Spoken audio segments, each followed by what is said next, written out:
sports fans from all around the globe. I am your host, Jeff Dawson, East Coast Sports Investors. This is your breakfast bankroll for Tuesday, January 4th, 2022. From Vegas to the Vatican, from Cape Cod to Cancun, from Tampa to Taipei, we got you covered from start to finish. Overnight opening, steam, false steam, reverse line movement, you name it, we got it. We're here to educate with a little entertainment. And today, a special guest, and I don't think I could be more blessed or honored today, because what better guy to ask about the emotions, what he was going through last night as Big Ben took his final snap in Heinz Stadium. Don't listen to AB there. He ain't coming back, so don't worry about that.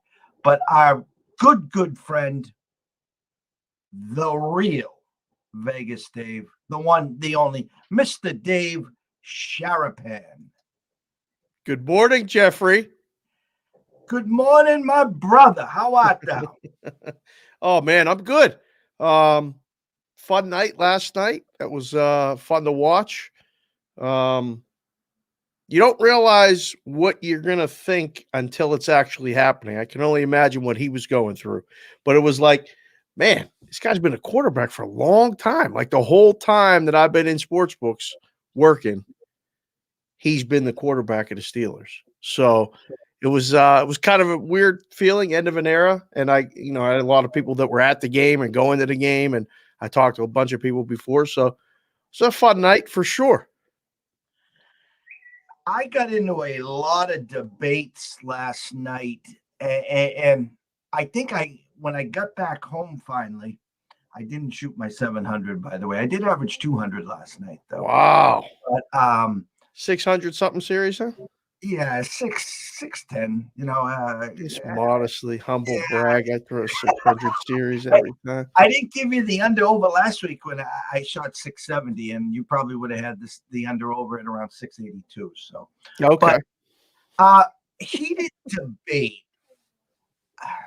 Listen, I think I was starting to eat a little crow when I got back last night, and I started looking back at the numbers and the record. My all-time favorite quarterback is John Elway. Yeah. Okay. And I personally don't think he was surrounded with the best of talent for a lot of his career. No.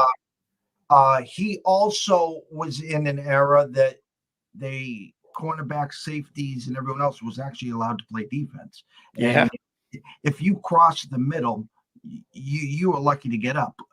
Just ask Ronnie Lott and a few of those other guys.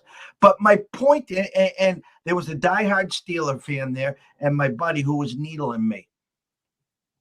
Overall career, Big Ben versus Elway. Give me your breakdown. Whew. I mean, I think it's comparable. I don't think one is, that much better than the other. I think you could make an argument for both. But I would say that they're very close to being the same. I mean, Big Ben's a Hall of Famer. I mean, Big Ben's a first ballot Hall of Famer. Big Ben is one of the, going to be recognized as one of the best quarterbacks of his era. There's no question. The problem we have is that we're old enough to remember these other guys and remember how they played, when they played, how the game was played. And it's very hard to compare now and then.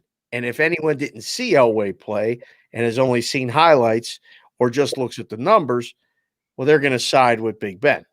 And, anyone that saw Elway play is probably going to be like, especially if that was one of their favorites, is going to be like, hey, he was that much better than this guy or most guys, or, so I think it's hard to compare and contrast, especially over, in between 600 series and stuff like that. You get a lot of the debates.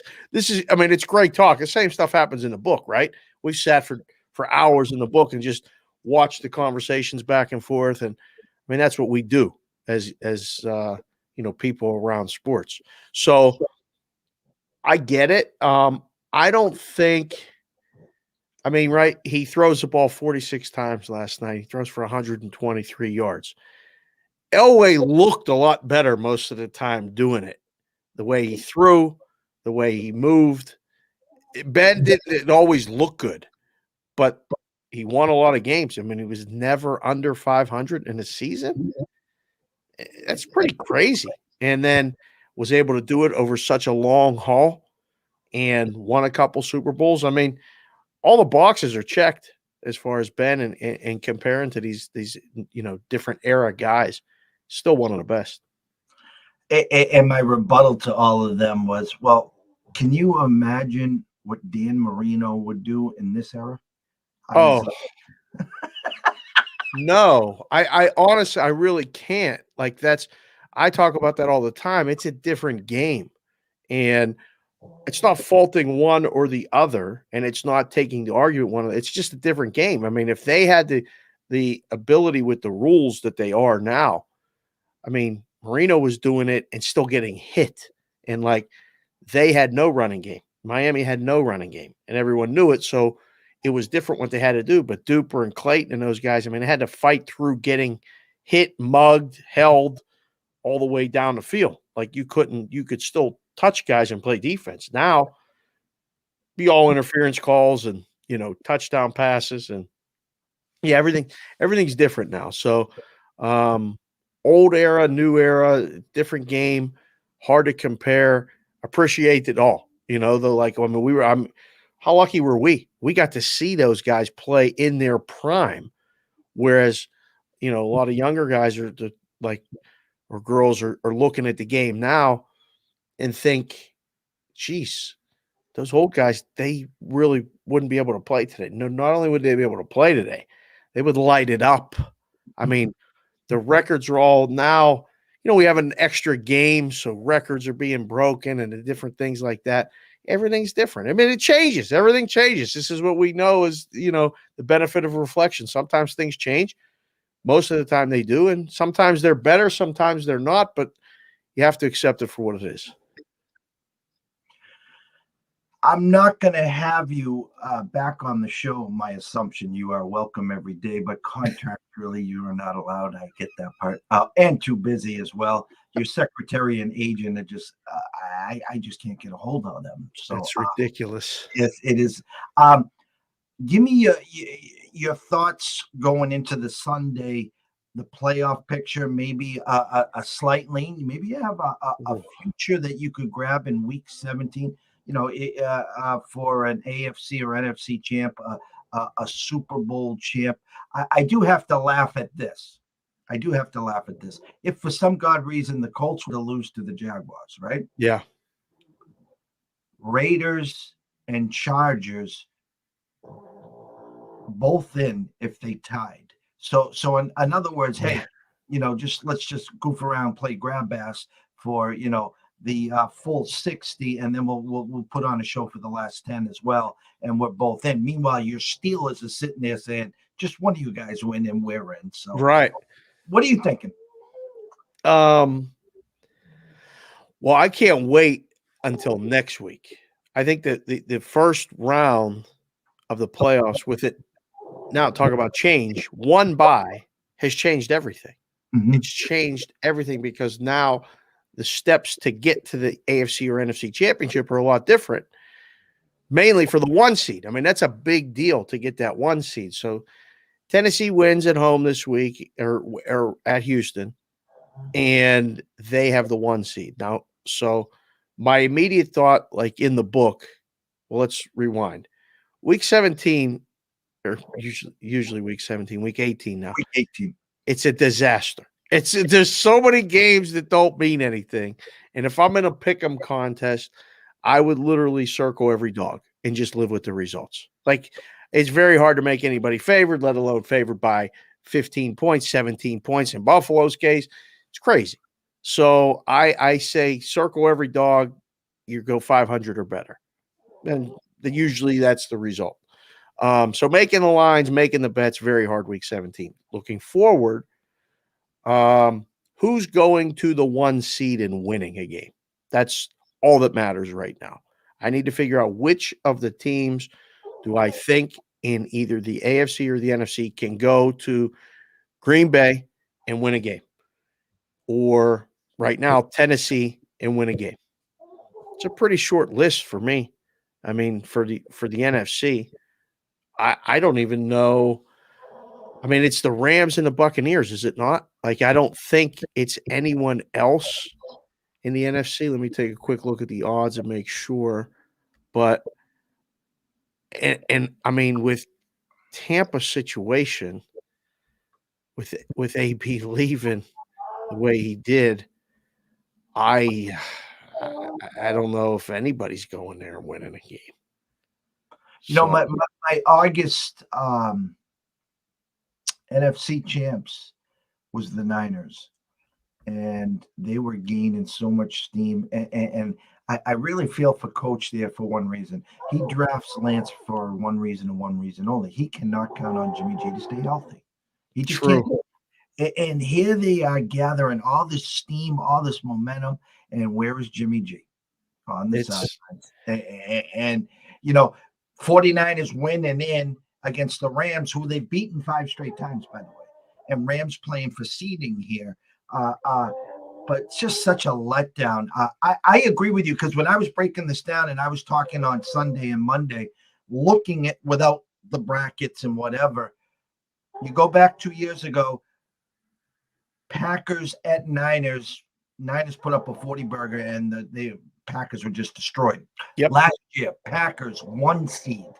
In come Tom and the Bucks. It was their year. But Aaron had the ball 3 times in the fourth quarter to tie that game, and they faltered. Yep.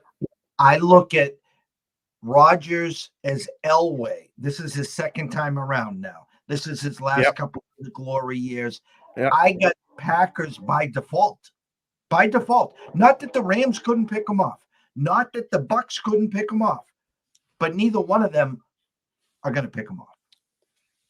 I don't think so. I mean, Stafford the turnovers kill me. Like, they do it for me. He just makes those crucial turnovers at the wrong time. So I'm worried about that. Tampa just looks too beat up to have to win. It'll be the 3rd game for Tampa to do it. That's the hard part, right? The Rams might get them the second week, for them. I don't think Dallas can do it. I don't really think. I mean, Arizona's like the wild card in that, because they feel like they could go win a game, but can they win 3? And the Niners, if Jimmy G was healthy, I would put them as probably the leading candidate, because they can go punch you in the mouth. They can play good defense, not turn the ball over, and run it enough to control it to keep the other guy off the field. So, but yeah, by default, by just sheer, Green Bay has to play one of their worst games, and he hasn't done it at home yet. So, it looks like Green Bay there. And the AFC, I think, is a lot more wide open. I'm surprised that the odds on Tennessee are what they are to win the Super Bowl, granted that they're the number 1 seed. Obviously, it's Kansas City. A lot of love for Buffalo. I guess Buffalo's road is going to be easier because they're going to get a home game. They're going to beat the Jets this weekend. So that means they get the division. They get a home game in the playoffs. But that home game is a 4 or 5 matchup that they could lose. And it's against, most likely, the Patriots. That's what it looks like, right? If we're going to get round 3 of that, that's going to be phenomenal. So the Patriots are built to win 2 or 3 games to get there. The rookie quarterback is the question, but as long as he don't make the mistake, why can't they do it? Their odds are way high compared to what I think their road is. Obviously, Kansas City's the team, along with Tennessee, because Kansas City can go to Tennessee and win. They didn't earlier in the season, but that's the team for me that they can go there and win. Cincinnati, that was a great win. Joe Burrow grew up. The team grew up. That defense isn't winning a Super Bowl. That defense is not. It looks great. And if the weather's perfect, they can light it up. I don't know Mixon has had a great season, and they can run the ball. I just don't think they can stop somebody. They're going to have to win every game like they did against the Chiefs. Shootout, outscore everybody, hold the ball to the end. Don't kick a field goal when you're supposed to. Don't kick a field goal when you're supposed to, and then get a penalty, and win the game. So, I throw them out. I mean, it's really interesting. Like it's compelling, it's fun, and I can't wait till next week because this week we got a lot of bad football and a lot of bad spreads and a lot of things like that are being decided, whether it's your fantasy league, your contests, all this stuff. Crazy to think that this last week is deciding gigantic amounts of money, and 3/4 of the games mean absolutely nothing. I mean, in the Circa Survivor, hats off. Couple guys have the Bucks, and no, one guy has the Bucks, right? And I think two guys have KC. Yeah. And it's funny because I think they threw in the $1 million bonus in Cherry, thinking that both teams would be 1 seeds and they're going to be resting their starters. So good luck there, you know. Right. And it kind of comes back to bite them. Going back to what you said about the AFC and surprising for the love on the Bills, I think that's predicated on the fact that Tennessee got the 1 seed, not Kansas City. So in other words, a Buffalo team who was in the championship game last year at Arrowhead and loses to Kansas City, but they made that next step. Now, we both know Tennessee is vulnerable, but if you look at past history with bye weeks and these teams, I was talking yesterday on the show, what happened to the Patriots for 20 years is the Patriots win the East, they win the number 1 seed, they'd have a week off, and what we call them back here is in comes one of the tomato cans. And the Pats were double-digit favorites. Yeah. They put up a 40 spot, and their season came down to 1 game. Who's coming into Foxborough? That's all it is. Yep. And you got 1 game to get to the bowl, and they were very successful at that. I think this year the intriguing part is the Titans throwing out that little carrot that the longer this goes on, the better chance that Henry might be back. Yeah. And so you think about it, they get the bye week, right? In comes a tomato can, which against the Titans, there's no such thing. But my point is, if they could get to the championship game, maybe you can get 5, 8, 10 carries, and then you got 2 weeks more, and then Henry literally could give you something if they ever made it to the Super Bowl. Without a doubt. I think that's playing in the back of my head too. Like if they can get a favorable matchup in the first game and he can touch the ball or just get his feet wet and then be really ready for the AFC Championship game. You add that now in January and you get a nice kind of nasty day like they just had against Miami and the ball's wet and it's hard to, and you need to run the ball because of the weather. I think they're going to be a very formidable out. I mean, they'll be dogs at home against Kansas City in the AFC Championship. There's no question. KC will be short favorites. I don't think anyone else would be, though. Tennessee would be short favorite against Buffalo. Tennessee would be a short favorite against Cincinnati. Bigger favorites against the rest of the teams that, I think a little over a field goal or whatever against New England. And, I don't really consider that the Chargers are – the Colts are the X factor, are they not? Like the Colts could take the show on the road with Jonathan Taylor and win a game or two. I don't think the Chargers really are a threat. They're and the uniforms are great, and Herbert looks awesome, and they can score, but they don't stop anybody. They're not going to win a game. So the Colt idea, the problem is again, big couple weeks, right? They knock off the Pats, they go to Arizona and win, and they come back home with everything in front of them and lay an egg. Vegas, hats off, hell of a win for Unbelievable. Chargers open up 2.5. Did get to 3 at Allegiant Stadium. Yeah. Thoughts there? Are you as you do with Matt? Are you betting or booking Raiders +3? Oh, my first thought is the Raiders. I'm taking the Raiders. I can't believe the line's 3. I really can't. I mean, the way the Raiders are playing, the way they believe, the way they won that game in the Colts, I would be automatic. When I saw the line at 3, I was like, that's a take. Now, it's going to come down. I just don't trust the Chargers in this spot. I actually, the way the Raiders have changed the way they're playing the games, in that, I'm not saying Gruden was holding them back. I think just Gruden was doing things differently. And now they've had to adjust the way they call the game offensively. It's way different. They're not cars. Still makes those occasional bad throws, but you can tell he's being told to do certain things differently, where throw the ball away, or we're in better spots on third down, and he's making those plays to continue drives. They're running the ball better, all of which results in playing better defense because they're not taking shots or giving the other team short fields. Can't say the same for the Chargers. That's what so in a one gamer between these two teams, give me the points if it's a field goal or more. Now, if it starts to come down, I still like the Raiders to win the game. But I'm not crazy about it if I'm not getting 3. It's not, I mean, I don't know how much. We'll know more by Sunday. This has been such a crazy year for moves, information, line movement, bets, COVID.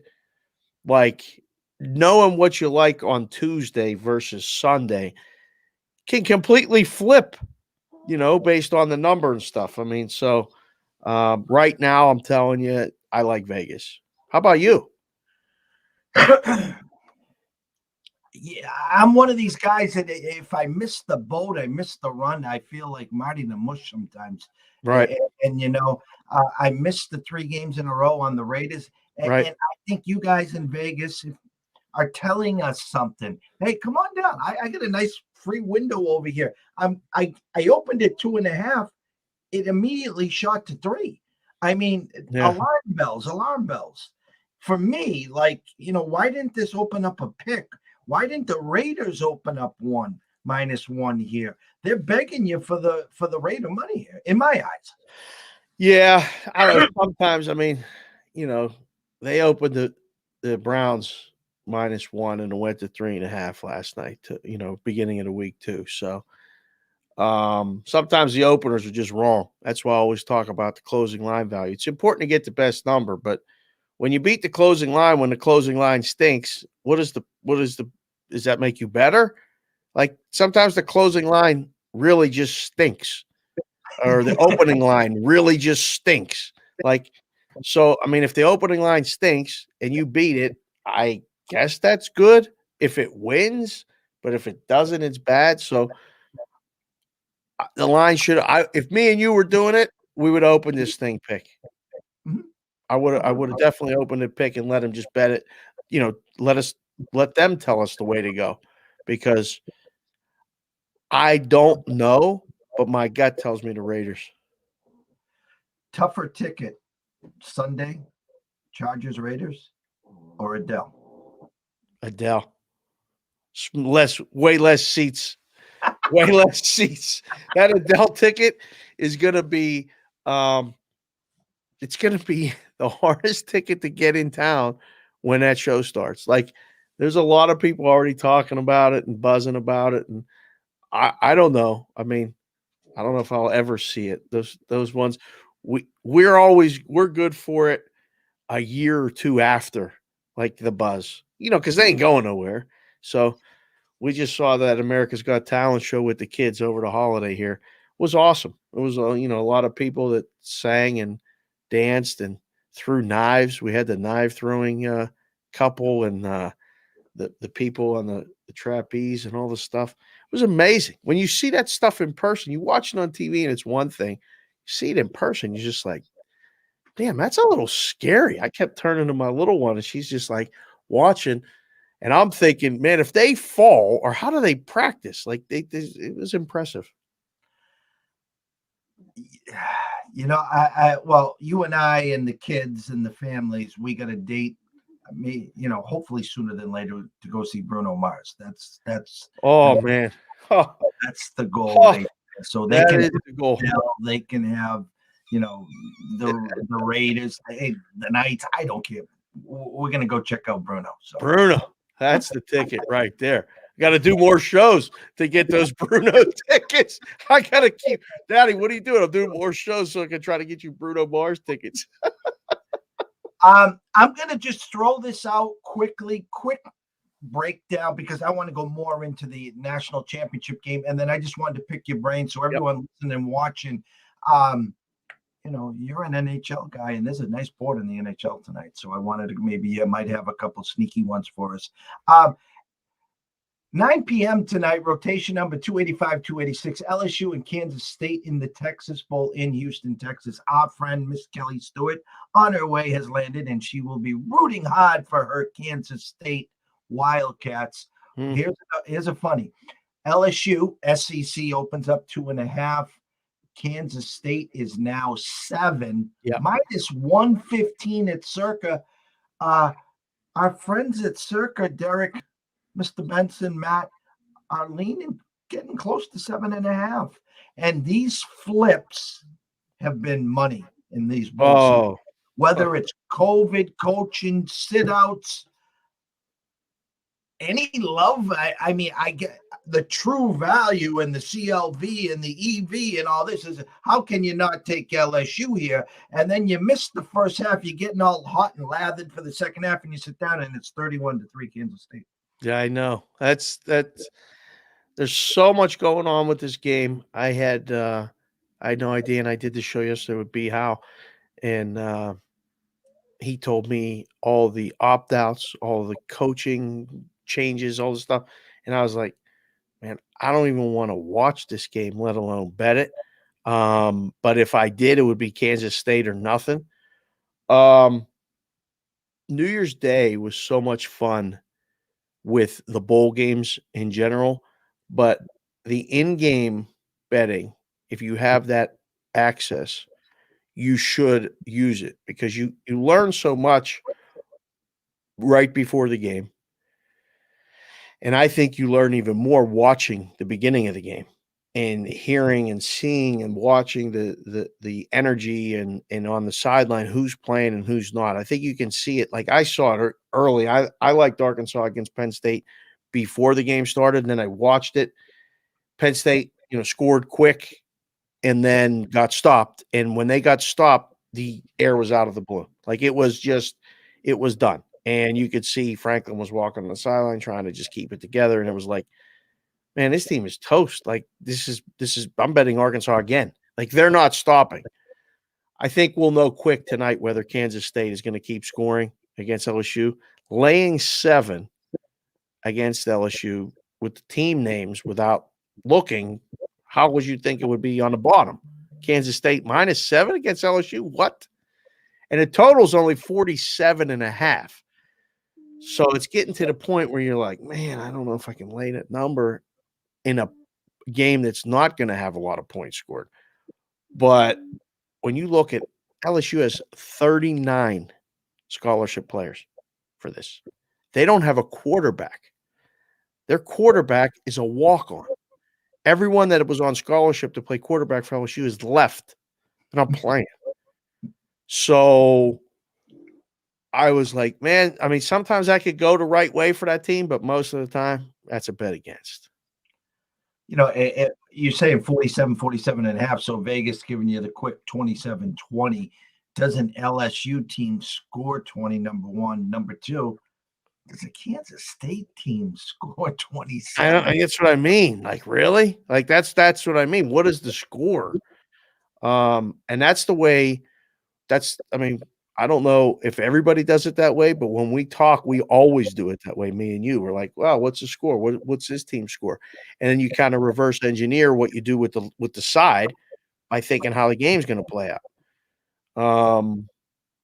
I don't know if you I don't know if Kansas State is going to score enough. That's why it would be a pass, a hard pass for me. But I might partake in it in game, but pregame, I feel like I'm not doing myself any justice laying 7 at this point when you could have laid less, and without really knowing what's going on in each locker room. In August, to all our listeners, Yep. he's the guy. We were sitting there, we were talking in August, 2 weeks before Clemson and Georgia kicked off, where Clemson was 3.5-point favorites, got pushed to 4.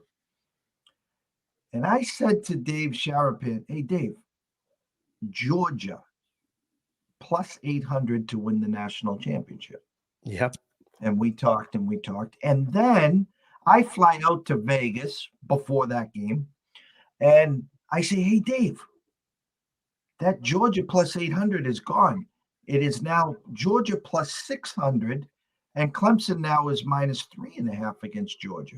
And we sat at the South Point. Chris Andrews comes over. Jimmy Vaccaro comes over.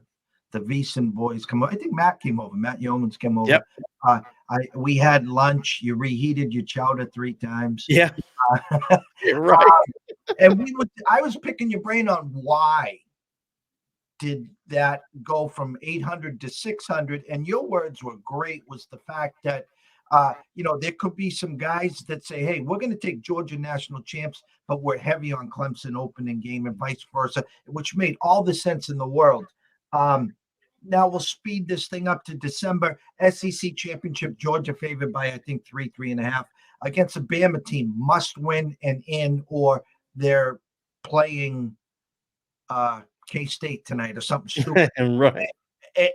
And you could tell right away, of course, Georgia wanted to win, but you could tell right away they weren't going to open up their playbook. What astonished me was the books put out an Alabama team total of 23.5. And I looked at that, and that was alarm bells for me because Georgia hadn't given up more than 17 to anyone. Mm-hmm. Okay. So now we get the rematch, and hats off again to the Superbook. They come right out. While Georgia was beating up on Michigan, Georgia minus 1.5. I think Circa and the boys went right to 2, 2.5, 3 now. I really, listen, I hate laying 3s. Why buy the hook to 2.5 minus 120 or 125 when you can get minus 145 on the money line? And I know Alabama owns Georgia. I know Kirby has the damnedest time. I just can't see Bryce Young doing what he did. No Michi. The running back's not going to run for 195 yards. But on the other side, the Georgia quarterback, he looked like God against Michigan. He couldn't miss. He's not going to look like that. But I'm going to tell you right now, the plus 800 was amazing in August. The plus 600 was amazing in August, the start of September. If anyone doesn't have any of those, tell them who you lean or how you would play this game. And I know you can play the end game. Hey, listen, if you like Alabama plus 3, Georgia gets out 7-0. Hey, go grab them plus 8 or 9. But how is Dave Sharapan playing this game? I'm looking at it like this. What changed between 2 weeks ago and now, or when they play on Monday? Alabama bludgeoned Cincinnati, and Georgia looked amazing against Michigan. Michigan played it right into their hands. They got down 7-0. They forced that 4th down conversion try, didn't get it. Georgia has a short field, does a trick play, gets a touchdown, 14-0. Game's over. Michigan can't answer. They don't change quarterbacks, and Georgia just goes downhill, just rolls. So I go back to the game, the first game, and go, okay, the line was bet up to 6.5, 7 in the first game. And then finally, bad guys came in and took the 7. But all the initial money was on Georgia. I like Georgia. The first game, I thought Georgia was actually the side. I was like, they're actually gonna win. I don't know if they're gonna cover. I think it's gonna be a close game. Then I watched the game and I'm like, they're not winning. They're not winning. And now they get a rematch, and they're still not winning. My first thought is Alabama. My first thought is the books are going to need Alabama again. They put that line lower this time and got the money that they wanted. Georgia -1.5, -2.5, -3 now. And now, Joe Public, the rhombuses, the parallelograms, everybody's, you're hearing more Alabama, but I can't argue the other side. I saw Utah beat Oregon and then 2 weeks later beat them again in the Pac-12 championship because they're the more physical running team. I don't know if I can say it 100% in this situation, but I think Bama is as physical or better. You can't run the ball too good against Georgia. Well, Bama just passed it all over the field, and they left Georgia, to win the game, has to find a way to make Bryce Young uncomfortable. If they do that, they can win. Can they win this game? For sure. For sure. But I don't think it plays out like it did the first time. I think it's a lot better of a game, but I still think Alabama finds a way to win.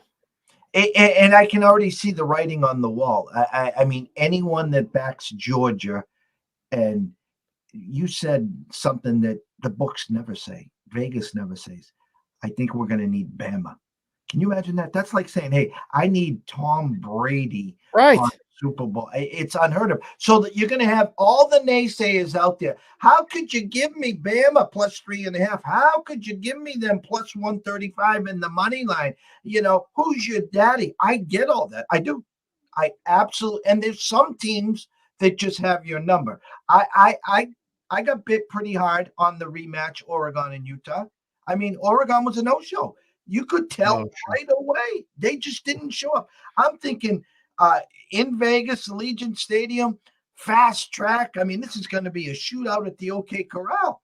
They left their offense somewhere back in Oregon. Well, that's what happens, right? In the rematch situation, like, think about it, because, you played sports, I played sports, I still coach sports and stuff. As soon as the rematch feels or brings back those thoughts of the first game, in a fight, even a rematch in a fight, as soon as the dog gets hit again and goes, shit, he got me again. He got me, whatever. You kind of revert back to what it was. So I think Georgia knows they're going to hear about it all week. We can't beat this guy. Kirby Smart's in his sleep going, this guy's living in my head. I got to go to sleep. I got to figure out a way to beat him.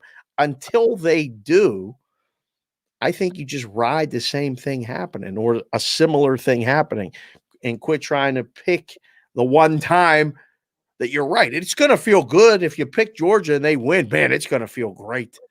But when you watch the games, I don't know. They got to come up with something different.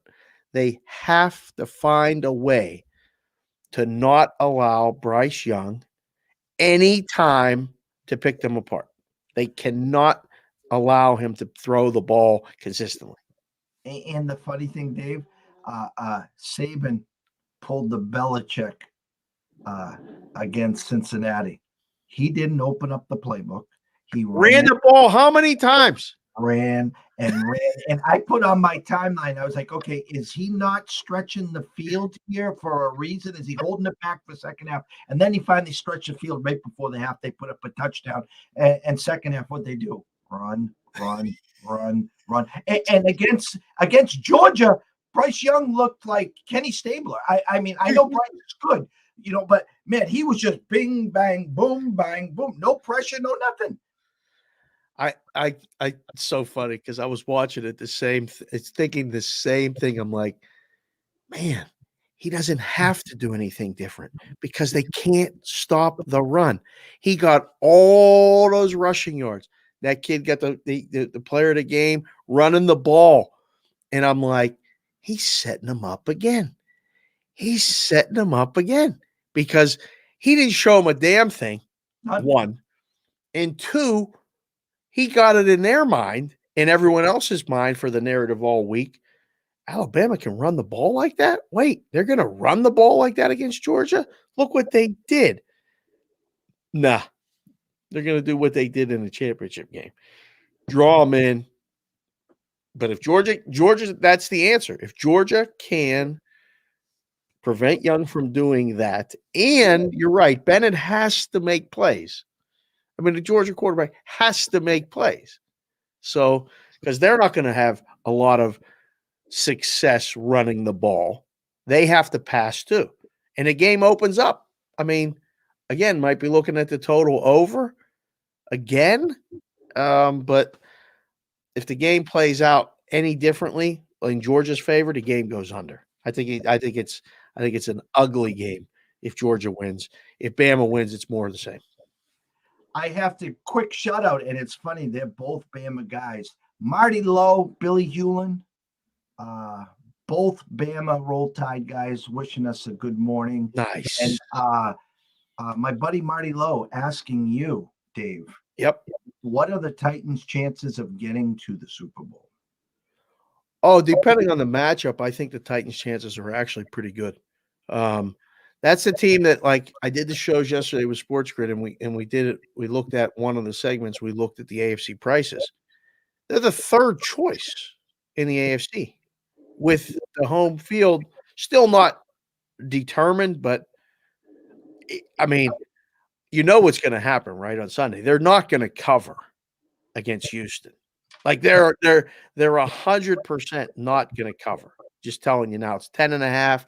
Seen it for years. They're going to win by 7. It's going to be closer than anybody thinks. Houston's been fighting pretty good, and I think they may have found a quarterback. I mean, like, seriously, he's earned my respect. I think he's earned the organization's respect, definitely the guys on the field. He's going to keep them in games, and they can build around them and get rid of the whole Deshaun Watson thing and just move on from it. I think they got their guy. But I think Tennessee has a very good chance to win. And I think if you look at their odds, because we always talk about the rollover thing where, you just bet it and take the winnings and roll it over, and you're probably going to get a better price. But I saw 550 yesterday on Tennessee to win the AFC, almost 6-1. I mean, it's 12-1 to win the Super Bowl. I just like to get to the AFC Championship. They got to win one game. I mean, plus 550 to host the game, to play in the game, and now you got them to win the AFC Championship at plus 550. It's almost like a Georgia situation. Unless it's Kansas City, the team that's coming in there is going to be dogs, and you can bet them on the money line and enjoy the game for whatever profit you want. So that's what I'm thinking. I always used to do that in the book. Like, geez, try to work out the parlay. I mean, if the situation ends now, Tennessee has to play Buffalo. 1-4 is what the first round matchup will be.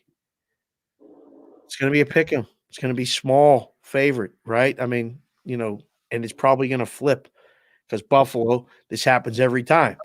The team that wins has all the talk and the momentum, and the bye team, everybody's forgotten about them because they didn't play for a week. So you see all this Buffalo steam, Buffalo, talk, and then they go to Tennessee and lose. But I think you put yourself in a good position if you take a future position. If you like Tennessee, to grab it now. Unfortunately, I know you have another date lined up. You and I could talk for hours and hours here. We just scratched the surface today, and we're 45 minutes deep.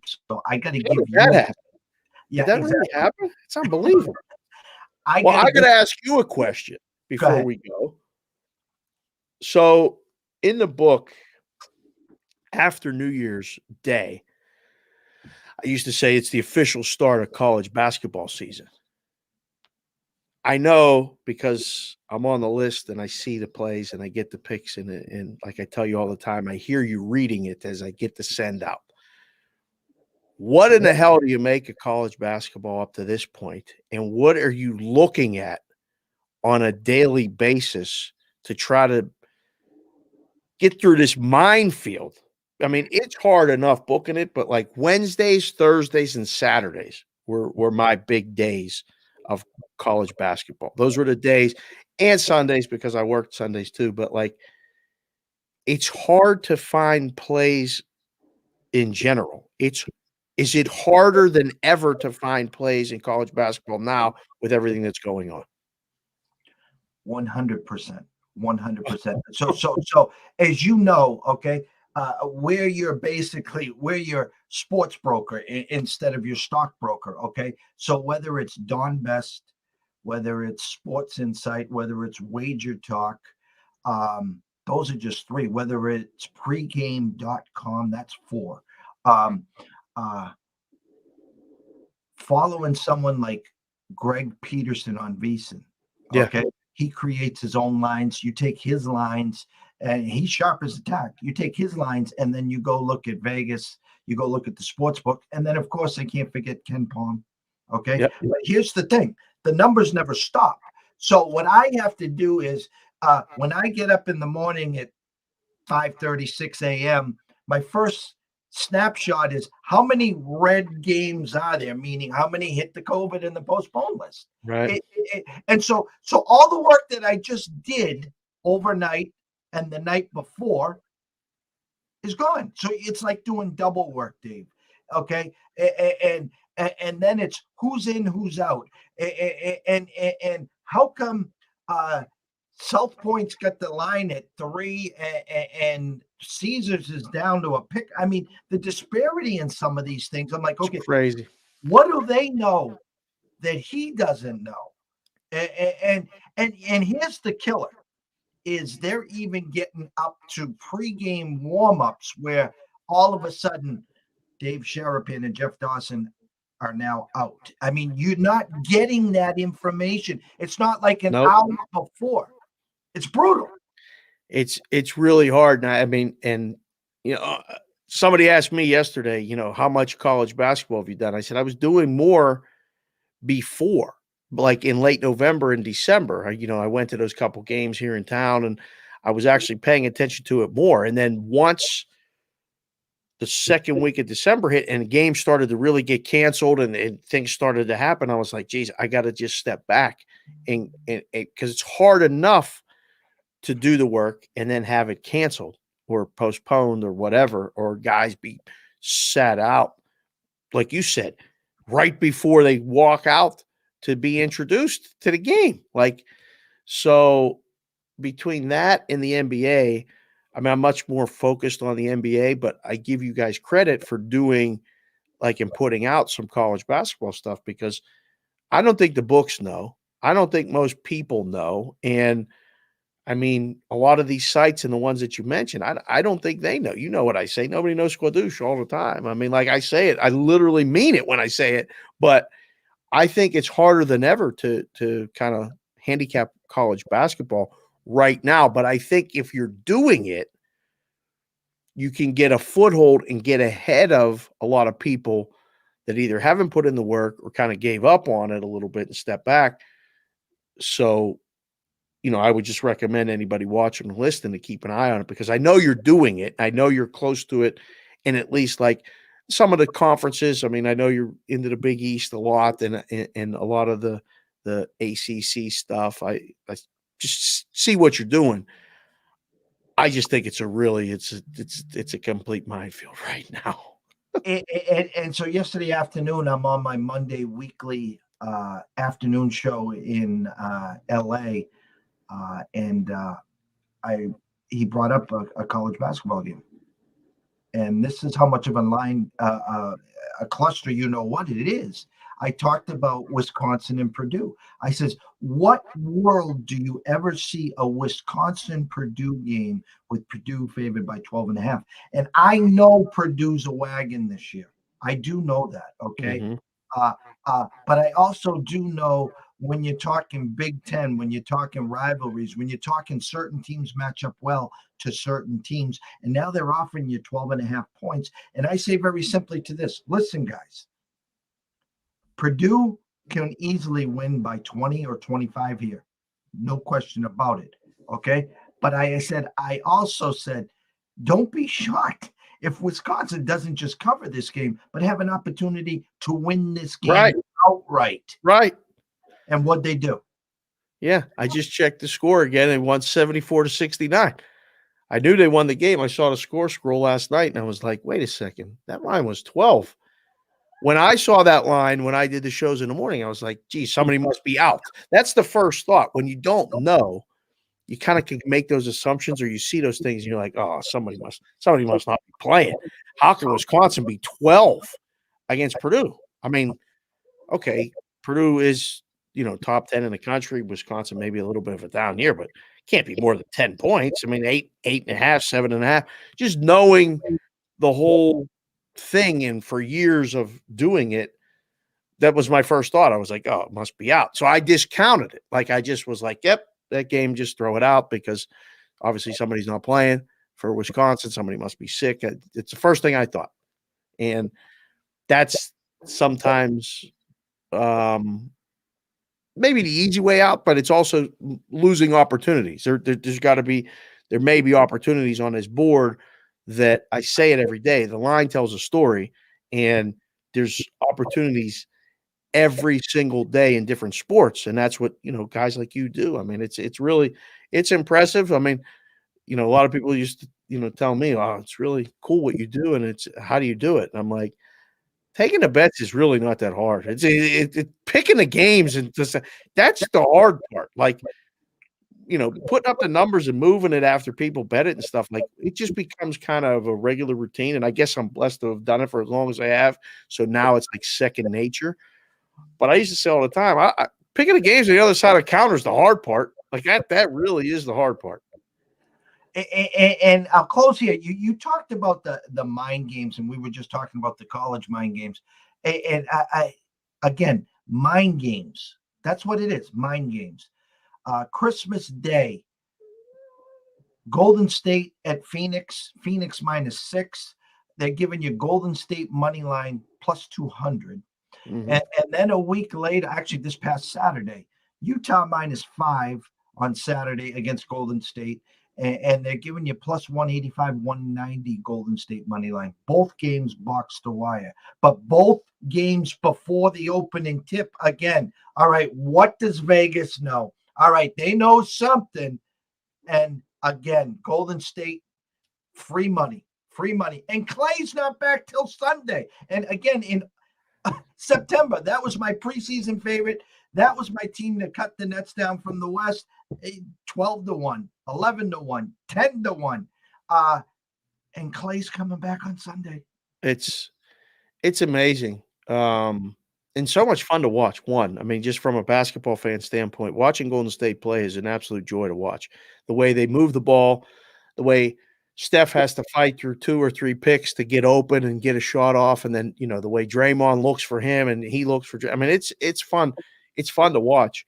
But then you have last night where they have Miami coming off a back-to-back. Jimmy Butler gets hurt. The line's inflated. It gets up to 11, and they win by 8 and don't cover. Like, so as good as they are in spots, I think Steph had 9 points. His 3-point prop, we talk about it every day on Bostonian versus the book with Matt. The number's been 5.5 for a month. It's gone under 8 out of 9 times. Well, book doesn't have to move the number. It's the same number because people keep betting it over. 5.5 under a quarter, 5.5 under 30, 5.5 under 35. Keep giving people a plus on that other side, and you're just like, yeah, I'll take it. And it loses 8 out of 9 times. So NBA is its own beast. I mean, Milwaukee was 16, 17 yesterday against Detroit, lose outright. Yeah, it's hard, man. It's hard. I tell people all the time, like, what do you look at? Like, I narrow your focus. Like, I say it all the time. There's a zillion games to look at. Look at 6. Like, watch 6 teams or get a guy like you who's watching a board for you and then can direct you on what you're looking at, and then people make their choice what to do with it. But I tell people all the time, like, when someone just wanders up to the counter, and they did this for years when I was in the book, like, hey, I don't know how to do this, but I want to make a bet. Oh, you do? Okay. What do you want to bet on? You tell me. And you have to talk them into a little more Well, I like hockey. Oh, okay. Well, there's games today. Do you want to bet today? Well, I was thinking about the Stanley Cup. Oh, you want a future? Okay. And then boom, boom, boom, boom, boom. And you get them to somewhere where they want to go. If you don't know where you want to go before you start, whoo, you can go down a lot of wrong roads and that end in dead ends. I can tell you that right now. Dave, wrap this up for me. Tell everyone here, and we've had an amazing, amazing show here. A lot of watches, a lot of listeners. Nice. Good. Tell everyone where they can go find you, follow you, and not just social media. You can, use this platform for all your serious shows, your TV show, all that good stuff. Yeah, man. So every day, 2022 is going to look like this for me. Every day from 10 to 11 Pacific, which is 1 to 2 Eastern, I'm going to do the show called Bostonian versus the Book with Matt Perrault. It's at Boston versus the Book on Twitter, but we do it live, so you can sign on, watch it live, but it's available in podcast form, and it's on YouTube on props.com. And then from 4 to 7 Pacific, which is 7 to 10 Eastern PM, I'm on Sports Grid and Sirius XM 159 now, where we do in-game live, multiple co-hosts, and myself watch the games. Basically, it's me and you sitting in a book, basically talking about watch this. Well, we'll look at that play. What's the line? Is this a good time to bet it or not?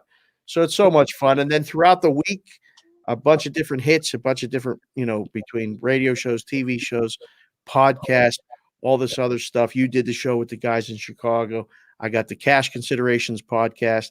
I got the 8 in the Box podcast. It's all available on my YouTube channel, which is called Cash Considerations. And then the Twitter handles is Sports Beat Cake and Sig for Sportsbook Consigliere. We tweet stuff. We talk about, what it's like being a dad, having kids, watching games, being in Vegas, and everything else. And we post pictures in ECSI wear sometimes when I can get it on. Although it's been so cold lately, JD. I mean, it's I can't wear the t-shirts. It's too thin. I'm bundled up all the time. It was 24 degrees here last night. 24. Oh, we don't worry. We got a couple inches of snow. It was in the teens, and they're talking Friday of a bigger one. But for you, I thought I'd go a little Louis kind of sucker for you today. I like sweater. I like what thinking of you. Yeah, I like what you did. I saw that when I first signed on because I was like, wait, he wore a sweater today. What's he doing? What was that guy's name? The coach at Princeton? Didn't he wear a sweater too? Pete Carroll? Pete Carroll, yep. Yeah. Speaking of college updates, I haven't had you on the show for a while. Last week, Kylie, she applied to 7 schools. The first one came in. She got accepted to Temple last week. And yesterday, Merrimack College comes in with an acceptance and a $27K annual scholarship. Nice. If he decides to go to Merrimack. And where's Merrimack? New York, right? No, north of Boston, right on the New Hampshire border. Ooh, okay. Yeah, and good business, good health and science, and that's what this scholarship is for. And I tried to give her the tough dad love and trying to explain the X's and O's here. And I think it went in one ear and out the other. But that's for a whole nother thing. So it's crazy, Dave. It's crazy. Yeah, we're winter break is over today. We start school tomorrow. Spring softball season starts in a couple weeks for the junior and high school. It starts tonight. We actually have practice. I got to get all my cold gear out and ready to go. So we'll be on the field tonight late. For the older one at school, she's been on break for 2 weeks. She has not touched a softball. She has not touched a bat. I keep telling her conference season starts freshman year of college. And you better start back tomorrow because it starts in 3 weeks. And I guarantee somebody's working out. So the work never stops. The math never adds up. You just kind of go, okay, and be the dad. That's all you can do. Amazing hour, my brother. I hope to catch up to you sooner than later. I want to jump in a plane so bad and get up to Vegas to see the boys, to see Wait the till it crew. warms up. Yeah, I know. Well, I got 2 to 3 weeks booked up in March, so that's not a problem. We're Oh, great. Okay. mid-March to early April, March Madness, a little high-stakes fantasy baseball, and hopefully MLB opening up then too as well. We'll wait and see. I know MLB Network is probably antsy, a little action over there that we didn't discuss, which kind of surprised me. That's a big one. I just found out about it last night late. I was like, oh my. You know, I do a show on there called Better's Eye. And so I'm close with a couple of the guys, and I was like, I just heard that. I was like, wow. So I had to go back, and I got to do some work now and find out exactly what was said or how it was said. But things are going to get tenuous in that situation between the owners and the players. It's not going to be a cordial type of negotiation, and I hope that somebody with cooler heads prevail. That's all I can really hope for in that situation.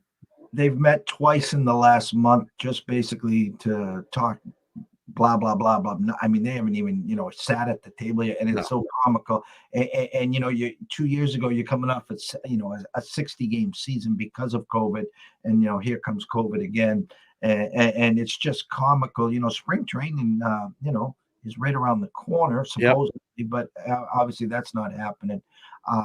But so hopefully next time we get together here, we'll be talking some NFL playoffs. The national championship game will probably most likely be over. Maybe some MLB talk, some more college basketball, get into the futures market, et cetera, et cetera, et cetera. So everyone, from myself, Jeff Dawson at EC Sports Invest, the one and only, the real Vegas Dave Sharapan at Sportsbook Consig Cash Consideration Show. We can't thank you guys enough for watching and listening. If you got 2 seconds, just follow us. And if you got 3 seconds, jump on over to YouTube and Twitch at East Coast Sports Investors. Hit the subscribe button. Maybe tell a friend or two. Tweet, retweet, whatever it is. Always remember this. If you're wagering tonight, always wager with your head, not your heart. If you have a problem, pick up the phone. There is an 800 number. Ask for help. Why? Because we care. We want you here today, tomorrow, next week, next month, 2022 and 2023 and beyond. Have a blessed day. Cash some tickets. Always wager and invest responsibly. And we will see you tomorrow.